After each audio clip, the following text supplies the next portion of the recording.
स्वागत है बच्चों आप सभी का। आज हम जो पढ़ने जा रहे हैं वो टॉपिक रहेगा आपका रबड़। रबड़ जो है वो आपका सबसे पहले एक नेचुरल पॉलीमर होता है। रबड़ is a natural polymer. Second इसके अंदर क्या है कि रबड़ के अंदर इलास्टिक प्रॉपर्टी होती है कि इसको हम स्ट्रेच कर सकते हैं और जब इसको हम छोड़ती हैं उस फोर्स को रिमूव करती हैं तो ये अपनी ओरिजिनल शेप को फिर से गेन कर देता है। इस नेचर को हम क्या बोलते हैं? इलास्टिक नेचर या फिर इलास्टोमर। तो लिखेंगे सेकंड पॉइंट इसके अंदर, रबर इज इलास्टोमर और इलास्टिक प्रॉपर्टीज। इसके अंदर इलास्टिक प्रॉपर्टीज होती है। नेक्स्ट इसके अंदर बात करें तो रबड़ हमें मिलता है कहां से? लेटेक्स से मिलता है अपने को रबड़। रबड़ कहां से मिलता है बच्चों? लेटेक्स से। लेटेक्स क्या है? लेटेक्स वास्तव में एक सॉल्यूशन होता है किसका? रबड़ प्लस में वाटर का। लिखेंगे it is a solution of rubber and water. रबड़ और वाटर के सॉल्यूशन को हम क्या बोलते हैं? लेटेक्स बोलते हैं। अब ये जो लेटेक्स होता है ये आपको रबड़ ट्रीज से मिलता है। रबड़ ट्रीज मोस्ट ऑफ कहां से मिलता है ये बच्चों आपको? लेटेक्स रबड़ ट्रीज से मिलता है। रबड़ ट्रीज इंडिया के अंदर बहुत सारे स्टेट्स हैं जिनके अंदर रबड़ ट्रीज मिलते हैं। केरला हो गया, जैसे तमिलनाडु हो गया, कर्नाटका हो गया, ये इंडिया के अंदर। बात करें फॉरेन कंट्रीज की तो फॉरेन कंट्रीज के अंदर श्रीलंका, साउथ अफ्रीका, इंडोनेशिया, ये वो जगह है जहां पे आपको रबड़ ट्रीज बहुत ज्यादा मात्रा में मिलते हैं। और फिर उनसे हम क्या लेते हैं? लेटेक्स। लेटेक्स से हम क्या प्राप्त कर लेते हैं? फिर रबड़ प्राप्त कर लेते हैं। Latex is a solution of rubber plus water. इन दोनों के सॉल्यूशन को हम क्या बोलते हैं? लेटेक्स बोलते हैं। नेक्स्ट इसमें जो बात करते हैं इसकी प्रिपरेशन की।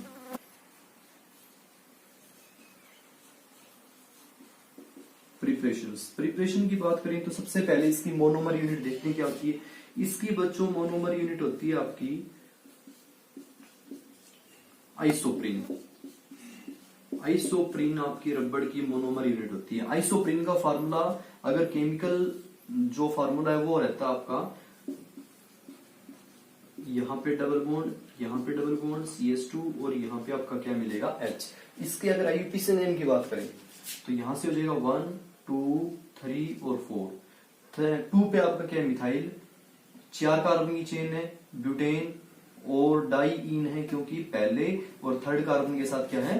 Double bond. तो इसका नाम रहेगा 2 मिथाइल 1 3 ब्यूटा डाईईन।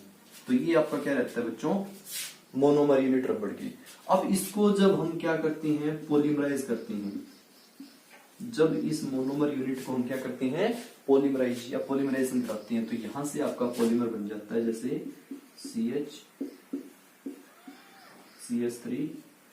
अब यहां से ये डॉट आएगी जब ये बॉन्ड टूटेगा, यहां से जब ये बॉन्ड टूटेगा तो यहां रेडिकल आएगा, ये रेडिकल मिलकर क्या बना लेंगे? डबल बॉन्ड बना लेंगे आपका। तो यहां आपका मिलता है बच्चों डबल बॉन्ड। तो इस प्रकार से आपका ये हो जाएगा N यूनिट। जब इसकी हम कितनी यूनिट लेते हैं आइसोप्रीन की? N यूनिट लेते हैं तो आपका पॉली आइसोप्रीन बन जाता है। यहां से बन जाएगा पॉली आइसोप्रीन। तो ये इसके प्रिपरेशन का छोटा सा तरीका है कि जब आप आइसोप्रीन जो इस रबड़ की क्या होती है? मोनोमर यूनिट, इसको जब आप पॉलीमराइज करते हो तो आपका पॉलीआइसोप्रीन बन जाता है जो कि एक रबड़ है। अब यहां से जो आपका पॉलीआइसोप्रीन बना है ये 2 आइसोमेरिक फॉर्म में एग्जिस्ट करता है। यहां से जो आपका ये पॉलीआइसोप्रीन रबड़ बना है ये 2 फॉर्म में एग्जिस्ट करता है। देखते हैं वो 2 कौन कौन सी फॉर्म है।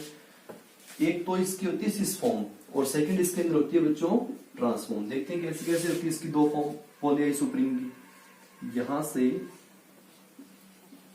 CH2 और दूसरा H। ध्यान से देखना, कार्बन कार्बन डबल बॉन्ड है, ये कार्बन कार्बन डबल बॉन्ड है। एक इसके साथ CH2 जुड़ा है जो आगे लॉन्ग चेन है और सेकंड इसके साथ क्या जुड़ा हुआ आपका? हाइड्रोजन। तो ये इसका फर्स्ट। अब सेकंड दूसरी साइड देखते हैं, एक CH3 और दूसरा क्या है? CH2 है। तो जब ये आपका CH2 और ये CH3 ऐसे जुड़ जाते हैं तो ये देखो आप सेम ग्रुप आपके डबल बॉन्ड के सेम साइड है तो इसको बोलते हैं क्या? सिस। जब आपके सेम ग्रुप है, सेम साइड हो तो उसको बोलते हैं सिस। एक इसकी सेकंड फॉर्म होती है जब इन दोनों ग्रुप को हम क्या कर देंगे, अपोजिट कर देंगे। तो अपोजिट करेंगे तो कैसे जाएंगे, CH2 और यहां से आपका हो जाएगा क्या, CH2।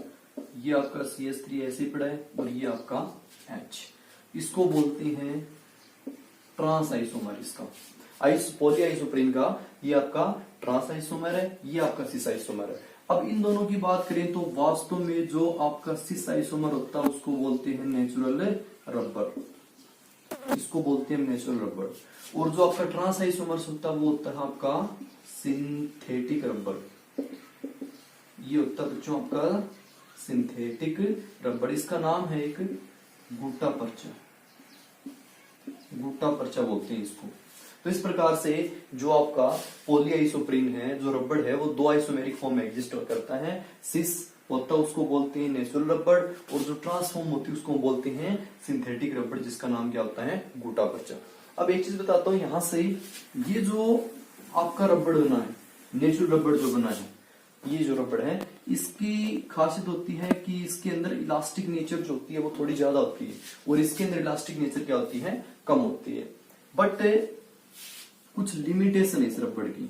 ये जो रबर हमने यहां से बनाया है, इसकी कुछ क्या है, लिमिटेशंस। कौन से रबर की, नेचुरल रबर की। वो मैं आपको लिमिटेशंस बताता हूं कौन कौन सी है। सबसे पहले बात करें तो ये स्टिकी नेचर का होता है, स्टिकी नेचर का होता है ये जो रबर बनता है यहां से। सेकंड अगर बात करें तो ये सॉफ्ट होता है, मतलब इजीली टूट जाता है जब इसको हम स्ट्रेच करते हैं, सॉफ्ट होता है ये। थर्ड है इसकी जो इलास्टिक नेचर है, मैंने आपको स्टार्टिंग में पॉइंट बताया था कि रबड़ की नेचर कैसी होती है, इलास्टोमर होती है, रबड़ इलास्टिक नेचर होती है। बट वो इलास्टिक जो नेचर होती है वो कुछ टेम्परेचर रेंज तक लाई करती है, ठीक है। तो इसकी जो इलास्टिक नेचर है वो एक टेम्परेचर रेंज तक लाई करती है। लिखेंगे elastic nature lies up to only narrow temperature range, ठीक है। इलास्टिसिटी है वो एक हाई टेम्परेचर पर इसकी लाई नहीं करती, उन्हें लो टेम्परेचर कंडीशन पे लाई करती है। अगर फोर्थ प्रॉपर्टी की बात करें तो ये मोस्ट ऑफ ऑर्गेनिक सॉल्वेंट के अंदर क्या आपका सोल्यूबल होता है। जो ये आपका नेचुरल रबर जो है वो मोस्ट ऑफ ऑर्गेनिक सॉल्वेंट्स के अंदर सोल्यूबल होता है और आसानी से ऑक्सीडाइज हो जाता है। तो ये इसके ड्रॉबैक्स है, ठीक है। It is soluble in organic solvents, ये आपका ऑर्गेनिक सॉल्वेंट्स के अंदर क्या मिलता है, सोल्यूबल। इन सारी लिमिटेशंस को देखते हुए हमने क्या किया, इन लिमिटेशन को दूर करने के लिए हमने इस रबड़ की प्रॉपर्टी को क्या किया, मॉडिफाई किया। इस रबड़ की प्रॉपर्टी को मॉडिफाई करने का जो प्रोसेस है उसको हमने नाम दिया वल्कनाइजेशन। वल्कनाइजेशन, वल्कनाइजेशन जो प्रोसेस था ना, उसमें हमने जो भी इस नेचुरल रबड़ की प्रॉपर्टीज के अंदर जो कमियां थी, जो लिमिटेशन थी, उसको हमने दूर करने के लिए इसके अंदर कुछ मॉडिफाई किया, कुछ केमिकल चेंजेस किए, जिसको हम क्या बोलते हैं, वल्कनाइजेशन, ठीक है। इसमें क्या किया हमने बच्चों, जो आपका यहां से बताता हूं आपको, ये जो आपका नेचुरल रबड़ था, ये यहां से जो आपका नेचुरल रबड़ था, इसको हमने ट्रीट किया किसके साथ, सल्फर के साथ ट्रीट किया इसको। कितने टेम्परेचर रेंज तक, ऑलमोस्ट 415 तक, लगभग 383 से 415 टेम्परेचर केल्विन तक इसको हमने क्या किया, हीट किया। साथ में इस रिएक्शन को इंटेंसिफाई करने के लिए इसके अंदर हमने क्या डाल दिया, zinc oxide as a catalyst के रूप में काम करता है इसके अंदर। ये क्या हुआ, जैसे ही हमने इस सिस आइसोमर की सल्फर के साथ रिएक्शन कराई तो यहां से इसकी स्ट्रक्चर के अंदर ये चेंज हो गया कि इस डबल बॉन्ड को तोड़ के इसके साथ क्या लग गया, सल्फर। और जो भी आपकी मान लेते हैं ये एन यूनिट थी, ठीक है। तो यहां से इनके बीच में क्या आ गया, सल्फर आ जाता है ऐसे। बाकी स्ट्रक्चर के अंदर कोई चेंज नहीं हुआ है, ओनली ये डबल बॉन्ड टूटा है, यहां सल्फर लगे, यहां सल्फर रह गया। ये CH2 है, ये H है, ये H है और ये आपका CH2 है। सेकेंड यहां से देखते हैं, ये सल्फर, ये CH3 और ये CH2 है। तो ये यहां से आपका क्या रहेगा, CH2 और ये आपका क्या है, CH3। वैसे ही आपका ये हो जाएगा यहां से CH2, ये CH2, ये H और ये CH3। तो ये जो आपका बना है यहां से, इसको बोलते हैं क्या, वुल्कनाइज रबड़।